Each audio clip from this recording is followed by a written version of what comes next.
Welcome to our channel. Today we how to register Medicare Rewards Program, member guide step by step clearly. To register for the Medicare Rewards Program, start by visiting the official Medicare website. Locate the Rewards Program section on the home page. Click on the link to access the registration page. You will see an option to sign up as a new member. Provide your personal information as prompted. Enter your full name, date of birth, and Medicare number. Make sure all entries are accurate to avoid issues later. Next, create a unique username and password for your account. Choose a security question and provide the answer for account recovery. Once you have completed the required fields, review your information for accuracy. Then, click the Submit button to proceed with the registration.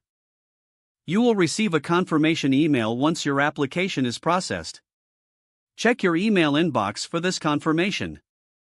If you do not see it, check your spam or junk folder. Follow the link in the confirmation email to verify your account. After verification, log in using your username and password.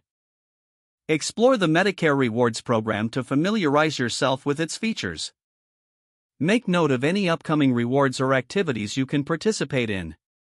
Don't hesitate to reach out to customer support if you encounter any issues. Congratulations on successfully registering for the Medicare Rewards Program. Enjoy the benefits and rewards available to you as a member. If the page does not load, refresh the browser or try again in a private or incognito window. Make sure you are using the correct email address, then retype it carefully to avoid small typos. If your password is not accepted, use the reset option and create a new strong password you can remember.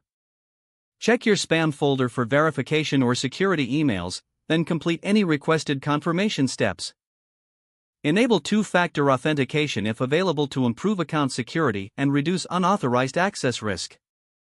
After signing in, review your profile details so your contact information and settings are accurate and current. If you see an error message, note it down and try again after restarting your device and internet connection. Don't forget to like this video and subscribe to our channel for more step-by-step tech guides.